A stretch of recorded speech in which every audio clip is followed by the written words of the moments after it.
নমস্কার বন্ধুরা, আমি সুস্মিতা চলে এলাম তোমার সামনে আজকে একটা মিনি ব্লগ নিয়ে। আর আমার এই ভিডিওটা দেখার পর তোমাদের হয়তো স্কুল লাইফের কথা মনে পড়ে যাবে, কিংবা ছোটোবেলার কথা খুবই মনে পড়বে। তা দেখো, আজকে দেখো আমরা কিন্তু স্কুল যখন বিয়ের পর কিন্তু সব বন্ধুবান্ধব কিন্তু একটা সময় আলাদা হয়ে যায়। যখন স্কুলে আসি আমরা, তখন স্কুলে যখন ছেলে বাচ্চা কাচ্চা হয় তখন স্কুলে সব বন্ধুবান্ধব নতুন সব হয়। তা সেরকম দেখো আমরা কিন্তু এই নিয়ে 3 বছর হয়ে গেল আমরা সবাই একসাথে আছি। আর আমরা কিন্তু এরকম পিকনিক করছি, ঠিক আছে। আর প্রতিবারই পিকনিক করি, তোমাদের সাথে শেয়ার করি। তা আজকে দেখো আমরা কিন্তু আবার সবাই মিলে, আর যেহেতু এখন না সবাই সকালে বেলায় হয়ে গেছে, আলাদা আলাদা সেকশন অনুযায়ী সব ভাগ হয়ে গেছে, সবার সাথে প্রতিদিন দেখা হয় না। পরীক্ষার সময় সব একসাথে বসি, তাই দেখো পরীক্ষার সময় সবাই একসাথে আজকে পিকনিক করছি, একটুখানি মজা করে, খুব আনন্দও হয়েছিল, ঝালমুড়ি। তা আমাদের মতন তোমরাও এরকম কারা একসাথে এরকম পিকনিক করো অবশ্যই কিন্তু কমেন্ট করে দেখো, যারা আমার ভিডিওটা দেখছো।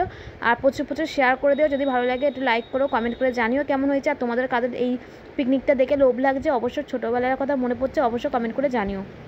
দেখো এখানে কিন্তু প্রচুর, দেখো এখানে আলু সিদ্ধ, মটর সিদ্ধ, বাদাম, নিমকি কুচি, চানাচুর, পেঁয়াজ, লঙ্কা, আম তেল, সমস্ত রকমের মশলা, সমস্ত রকম এখানে দিয়ে সুন্দর করে মুড়ি মাখা হয়েছিল। আর খেতেও কিন্তু ভীষণ ভালো হয়েছিল। আর ঠোঙাগুলো কিন্তু আমার একটা বান্ধবী বানিয়েও এনেছিল নিজের হাতে, এই যে তা কেমন হয়েছে তোমরা কিন্তু কমেন্ট করে জানিও বন্ধুরা। খেতে কিন্তু ভীষণ টেস্টি হয়েছিল। তা তোমরা আমাদের মধ্যে এরকম পিকনিক কারা কারা করো অবশ্যই কিন্তু কমেন্ট করে জানিও বন্ধুরা। বাই বাই, ভিডিওটা ভালো লাগলে একটু শেয়ার করে দিও, আর দেখাবে নেক্সট ভিডিওতে। আজকে কিন্তু টাটা।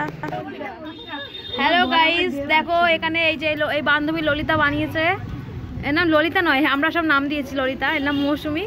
ঝালমুড়ি মাখিয়েছে, কেমন হয়েছে এবার আমরা খেয়ে তোমাদের জানাবো। মাছি বসছে, আর কেমন হয়েছে তোমরা কমেন্ট করে জানিও।